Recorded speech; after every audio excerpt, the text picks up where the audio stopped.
ಸ್ನೇಹಿತರೆ, ಮೀಡಿಯಾ ಮಾಸ್ಟರ್ಸ್ಗೆ ಸ್ವಾಗತ ಸುಸ್ವಾಗತ. ಕೋಲ್ಕತ್ತಾದಲ್ಲಿ ನಡೆದ ಕಿರಿಯ ವೈದ್ಯೆಯ ದಾರುಣ ಪ್ರಕರಣದ ತನಿಖೆ ಒಂದ್ ಕಡೆ ನಡೀತಾ ಇದ್ರೆ, ಮತ್ತೊಂದ್ ಕಡೆ ವೈದ್ಯರ ಮುಷ್ಕರ ಕೂಡ ಮುಂದುವರಿತಾ ಇದೆ. ಈ ನಡುವೆ ಅಲ್ಲಿ ಆರೋಪಿಗಳನ್ನು ಕಾಪಾಡೋದಕ್ಕೆ ಬಂಗಾಳದ ತೃಣಮೂಲ ಕಾಂಗ್ರೆಸ್ ಸರ್ಕಾರ ಪ್ರಯತ್ನ ಪಡ್ತಾ ಇದೆ ಅನ್ನೋ ಆರೋಪಗಳು ಕೂಡ ಕೇಳಿ ಬರ್ತಾ ಇವೆ. ಮತ್ತೊಂದ್ ಕಡೆ ಪ್ರತಿಭಟನೆಯ ಹೆಸರಲ್ಲಿ ರಾಜಕೀಯ ಮಾಡಲಾಗ್ತಾ ಇದೆ ಅಂತ ತೃಣಮೂಲ ಆರೋಪಿಸ್ತಾ ಇದೆ. ಇಲ್ಲಿ ಸಂತ್ರಸ್ತರಿಗೆ ನ್ಯಾಯ ಸಿಗಬೇಕು ಅಂತ ರಾಹುಲ್ ಗಾಂಧಿ ಒಂದು ಟ್ವೀಟ್ ಮಾಡಿದ್ದಾರೆ. ಮೊದಲು ನಿಮ್ಮ ಕರ್ನಾಟಕದ ಮುಖ್ಯಮಂತ್ರಿಗೆ ರಾಜೀನಾಮೆ ಕೊಡೋದಕ್ಕೆ ಹೇಳಿ ಅನ್ನೋ ತರ ತೃಣಮೂಲ ನಾಯಕರು ಪ್ರತಿ ಟ್ವೀಟ್ ಮಾಡಿದ್ದಾರೆ. ವೈದ್ಯೆಯ ಪ್ರಕರಣ ಈಗ ರಾಜಕೀಯ ಪಕ್ಷಗಳ ಕೆಸರೆರಚಾಟಕ್ಕೆ ಕಾರಣವಾಗ್ತಾ ಇದೆ.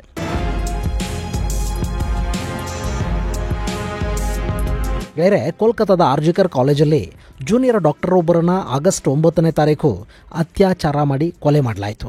ಆ ಪ್ರಕರಣದಲ್ಲಿ ಆಸ್ಪತ್ರೆಯ ಮುಖ್ಯಸ್ಥರು ಹಾಗೂ ಪೊಲೀಸರ ಮೇಲೆ ಸಾಕಷ್ಟು ಅನುಮಾನಗಳು ಹುಟ್ಟುತ್ತಾ ಹೋದವು. ಆ ನಂತರ ಅಲ್ಲಿ ಸಂಜಯ್ ರಾಯ್ ಅನ್ನೋನನ್ನ ಬಂಧಿಸಲಾಯಿತು. ಅಷ್ಟಕ್ಕೆ ಅಲ್ಲಿ ಜನ ಸಮಾಧಾನಗೊಳ್ಳಲಿಲ್ಲ. ಯಾಕೆಂದ್ರೆ ಆ ಪ್ರಕರಣವನ್ನ ಪೊಲೀಸರು ಹಾಗೂ ಆಸ್ಪತ್ರೆಯ ಆಡಳಿತ ಮಂಡಳಿ ಹ್ಯಾಂಡಲ್ ಮಾಡಿದ ರೀತಿ ಸಾಕಷ್ಟು ಅನುಮಾನಗಳಿಗೆ ಕಾರಣ ಆಗ್ತಾ ಇತ್ತು. ಅಲ್ಲಿ ವೈದ್ಯೆಯ ಸಾವು ಸಂಭವಿಸಿದ ನಂತರ ಅದನ್ನ ಆತ್ಮಹತ್ಯೆ ಅಂತ ಹೇಳೋ ಕೆಲಸ ನಡೀತು. ರಾತ್ರಿ ಘಟನೆ ಸಂಭವಿಸಿದ್ರು ಬೆಳಗ್ಗೆವರೆಗೆ ಅಲ್ಲಿ ಪೊಲೀಸರು ಬರಲಿಲ್ಲ. ಆ ನಂತರ ಡಾಗ್ ಸ್ಕ್ವಾಡ್ ಬಂತು. ಅದು ಬಂದಿದ್ದು 3 ದಿನಗಳಾದ ಮೇಲೆ. ಅದರ ಬೆನ್ನಲ್ಲೇ ಘಟನೆ ನಡೆದ ಹಾಲ್ ಇತ್ತಲ್ಲ, ಅದರ ಗೋಡೆಯನ್ನ ಆತುರಾತುರವಾಗಿ ಒಡೆದು ಹಾಕಲಾಯಿತು.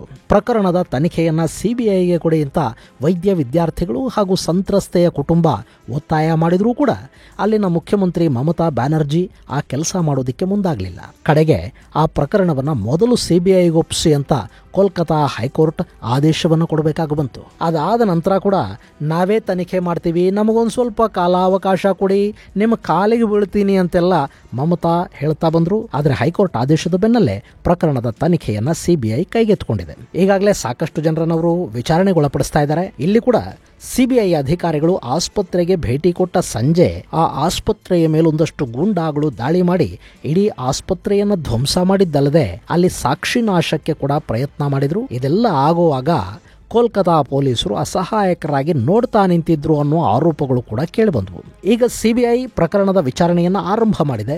ಆಸ್ಪತ್ರೆ ಮತ್ತು ವೈದ್ಯಕೀಯ ಕಾಲೇಜಿನ ಮಾಜಿ ಪ್ರಾಂಶುಪಾಲರನ್ನ ವಿಚಾರಣೆಗೆ ತಗೊಂಡಿದೆ. ಇನ್ನು ಇದೇ ಸಂದರ್ಭದಲ್ಲಿ ಪ್ರಾಂಶುಪಾಲರ ಜೊತೆ ಕೋಲ್ಕತಾದ ಪೊಲೀಸ್ ಕಮಿಷನರ್ ವಿನೀತ್ ಗೋಯಲ್ ಅವರನ್ನು ಕೂಡ ಸಿಬಿಐ ವಿಚಾರಣೆಗೆ ಒಳಪಡಿಸಬೇಕು. ಅವರಿಬ್ಬರನ್ನು ಕಸ್ಟಡಿಗೆ ತಗೊಂಡೇ ವಿಚಾರಣೆ ಮಾಡಬೇಕು. ಇಲ್ಲದೆ ಇದ್ರೆ ಆ ಪ್ರಕರಣದ ಹಿಂದಿನ ನಿಜವಾದ ಆರೋಪಿಗಳು ಯಾರು ಅನ್ನೋದು ಗೊತ್ತಾಗೋದಿಲ್ಲ ಅಂತ ತೃಣಮೂಲ ಕಾಂಗ್ರೆಸ್ನ ಸಂಸದ ಸುಖೇಂದು ಶೇಖರ್ ರಾಯ್ ಒತ್ತಾಯ ಮಾಡಿದ್ದಾರೆ.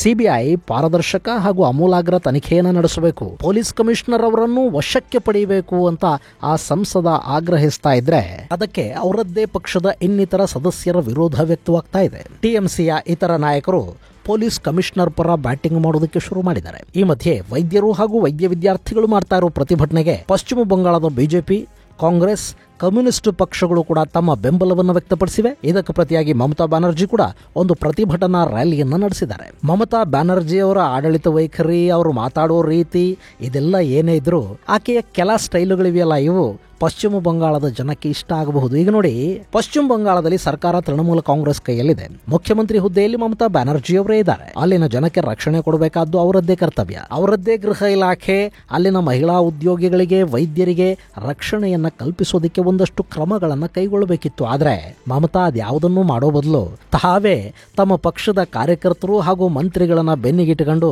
ತಮ್ಮದೇ ರಾಜ್ಯದಲ್ಲಿ ಪ್ರತಿಭಟನಾ ಮೆರವಣಿಗೆಯನ್ನು ಮಾಡ್ತಾರೆ. ಜನಕ್ಕೆ ಅದು ಕೂಡ ಇಷ್ಟ ಆಗಿಬಿಡುತ್ತೆ.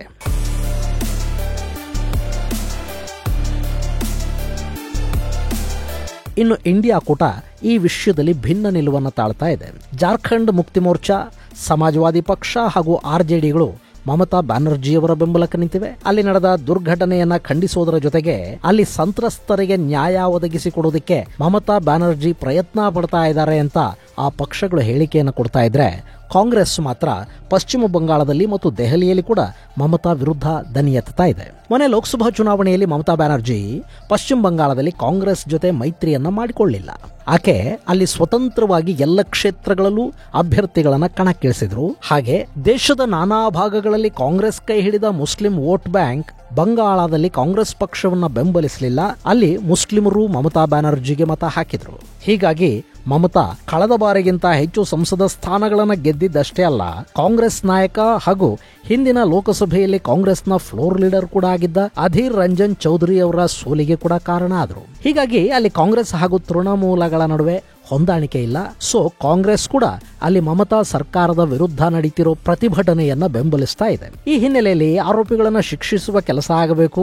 ಅಲ್ಲಿನ ವಿದ್ಯಮಾನಗಳನ್ನ ನೋಡ್ತಾ ಇದ್ರೆ ಸ್ಥಳೀಯ ಆಡಳಿತದ ವಿರುದ್ಧ ಸಾಕಷ್ಟು ಅನುಮಾನಗಳು ಮೂಡ್ತಾ ಇವೆ ಅನ್ನೋ ತರ ರಾಹುಲ್ ಗಾಂಧಿ ಒಂದು ಟ್ವೀಟ್ ಅನ್ನು ಮಾಡಿದ್ರು. ಅದಕ್ಕೆ ಪ್ರತಿಕ್ರಿಯಿಸಿರುವ ತೃಣಮೂಲ ಕಾಂಗ್ರೆಸ್ನ ನಾಯಕ ಹಾಗೂ ಮಾಜಿ ರಾಜ್ಯಸಭಾ ಸದಸ್ಯ ಕುನಾಲ್ ಘೋಷ್, ನಿಮ್ಮ ಕರ್ನಾಟಕದ ಮುಖ್ಯಮಂತ್ರಿಯ ವಿರುದ್ಧ ಭ್ರಷ್ಟಾಚಾರದ ಆರೋಪಗಳು ಕೇಳಿ ಬರ್ತಾ ಇವೆ, ಅವರಿಗೆ ರಾಜೀನಾಮೆ ಕೊಡೋದಕ್ಕೆ ಹೇಳ್ತೀರಾ ರಾಹುಲ್ ಅಂತ ಮರು ಟ್ವೀಟ್ ಮಾಡಿದ್ದಾರೆ. ಜೊತೆಗೆ ಸಿದ್ದರಾಮಯ್ಯ ವಿರುದ್ಧ ಆರೋಪಗಳು, ಅದಕ್ಕೆ ಪ್ರಾಸಿಕ್ಯೂಷನ್ಗೆ ಸಿಕ್ಕಿರುವ ಅನುಮತಿಗೆ ಸಂಬಂಧಪಟ್ಟ ಪೇಪರ್ ಕಟಿಂಗ್ಗಳನ್ನು ಕೂಡ ಕ್ಲಿಪ್ ಮಾಡಿದ್ದಾರೆ. ಹೀಗೆ ಅತ್ಯಾಚಾರ ಪ್ರಕರಣ ರಾಜಕೀಯ ರಂಗನ್ನ ಪಡ್ಕೊಳ್ತಾ ಇದ್ರೆ, ಮತ್ತೊಂದು ಕಡೆ ಆರೋಪಿಗಳನ್ನು ಬಂಧಿಸಲಾಗದ ಸರ್ಕಾರ ಮಮತಾ ವಿರುದ್ಧ ಟ್ವೀಟ್ ಮಾಡಿದ, ಸೋಷಿಯಲ್ ಮೀಡಿಯಾಗಳಲ್ಲಿ ಪೋಸ್ಟ್ ಹಾಕಿದ ವಿದ್ಯಾರ್ಥಿಗಳನ್ನ, ಸಾಮಾಜಿಕ ಕಾರ್ಯಕರ್ತರನ್ನ ಬಂಧಿಸುವ ಕೆಲಸಕ್ಕೆ ಮುಂದಾಗ್ತಾ ಇದೆ. ಈ ಮೂಲಕ ಅಲ್ಲಿ ಜನಸಾಮಾನ್ಯರ ದನಿಯನ್ನ ಹತ್ತಿಕ್ಕುವ ಕೆಲಸ ನಡೀತಾ ಹೋಗ್ತಾ ಇದೆ.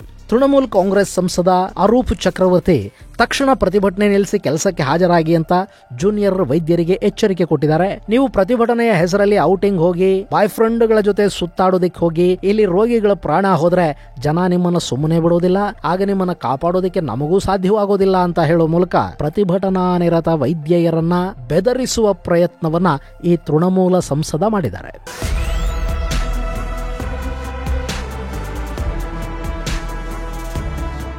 ಇದೆಲ್ಲದರ ನಡುವೆ ಈ ಪ್ರಕರಣದ ಅಟಾಪ್ಸಿ ರಿಪೋರ್ಟ್ ಬಂದಿದೆ. ಅದರಲ್ಲಿ ವೈದ್ಯೆಯ ಮೇಲೆ ಅತ್ಯಾಚಾರ ಆಗಿದೆ ಅನ್ನೋದು ಖಚಿತವಾಗಿದೆ. ಜೊತೆಗೆ ಆಕೆಯ ದೇಹದ ಮೇಲೆ ಸುಮಾರು 14ಕ್ಕೂ ಹೆಚ್ಚು ಗಾಯಗಳು ಕಂಡು ಬಂದಿವೆ. ಆಕೆಯ ಮೊಳಕಾಲು, ಕತ್ತು, ತುಟಿ, ಕೆನ್ನೆ, ಎಡತೋಳು, ಭುಜ, ತಲೆ ಹೀಗೆ ನಾನಾ ಕಡೆಗಳಲ್ಲಿ ಗಾಯಗಳು ಪತ್ತೆಯಾಗಿವೆ. ಹಾಗೆ ಆಕೆಯನ್ನ ಕತ್ತು ಹಿಚುಕಿ ಕೊಲೆ ಮಾಡಲಾಗಿದೆ ಮತ್ತು ಆಕೆಯ ಮೇಲೆ ಅತ್ಯಾಚಾರ ಹಾಗೂ ಹಲ್ಲೆ ನಡೆದ ನಂತರವೇ ಆಕೆಯ ಕೊಲೆ ನಡೆದಿದೆ ಅಂತ ಆ ವರದಿ ಹೇಳ್ತಾ ಇದೆ. ಅಲ್ಲಿಗೆ ಅದೊಂದು ಕೊಲೆ ಅನ್ನೋದು ಗೊತ್ತಿದ್ದು ಕೂಡ ಅದನ್ನ ಆತ್ಮಹತ್ಯೆ ಅಂತ ಹೇಳೋ ಮೂಲಕ ಕಾಲೇಜಿನ ಆಡಳಿತ ಮಂಡಳಿ ಅಲ್ಲಿ ಸುಳ್ಳು ಹೇಳಿ ಪ್ರಕರಣವನ್ನ ಮುಚ್ಚಾಕೋ ಉದ್ದೇಶವನ್ನ ಹೊಂದಿತ್ತು ಅನ್ನೋದು ಮೇಲ್ನೋಟಕ್ಕೆ ಸಾಬೀತಾಗ್ತಾ ಇದೆ. ಇನ್ನು ಪೊಲೀಸರ ಮೇಲಿನ ಅನುಮಾನಗಳಿಗೂ ಕೂಡ ಈ ಅಟಾಪ್ಸಿ ರಿಪೋರ್ಟ್ ಕಾರಣವಾಗ್ತಾ ಇದ್ದು, ಕೋಲ್ಕತಾದ ವೈದ್ಯೆಯ ಪ್ರಕರಣದಲ್ಲಿ ಯಾರನ್ನೋ ಕಾಪಾಡುವ ಪ್ರಯತ್ನಗಳು ನಡೀತಾ ಇವೆ ಅನ್ನೋ ಅನುಮಾನಗಳಿಗೆ ಇದು ಪುಷ್ಟಿಯನ್ನು ಕೊಡ್ತಾ ಇದೆ. ಗೆಳೆಯರೆ, ವೈದ್ಯರು ದೇಶದಾದ್ಯಂತ ಪ್ರತಿಭಟನೆಯನ್ನು ಮಾಡ್ತಾ ಇದ್ದಾರೆ. ವಿದೇಶಗಳಿಂದ ಕೂಡ ಅದಕ್ಕೆ ಬೆಂಬಲ ವ್ಯಕ್ತವಾಗ್ತಾ ಇದೆ. ಇಡೀ ದೇಶ ಸಂತ್ರಸ್ತೆಯ ಕುಟುಂಬದ ಜೊತೆಗಿರಬೇಕಾದ ಸಮಯ ಇದು. ಎಲ್ಲ ಸರಿ, ಆದರೆ ವೈದ್ಯರ ಮುಷ್ಕರ ಸಾಮಾನ್ಯರ ಪ್ರಾಣಗಳಿಗೆ ಸಂಚಕಾರ ತರಬಾರದು. ಇನ್ನು ಸಿಬಿಐ ತನಿಖೆಯನ್ನು ಶುರು ಮಾಡಿದೆ. ಅವರು ಆರೋಪಿಗಳವರೆಗೆ ಹೋಗ್ತಾರೆ, ಅಪರಾಧಿಗಳಿಗೆ ಶಿಕ್ಷೆ ಕೂಡ ಆಗತ್ತೆ. ಆದರೆ ಅದೆಲ್ಲದಕ್ಕೂ ಒಂದಷ್ಟು ಸಮಯ ಕೂಡ ಹಿಡಿಯುತ್ತೆ.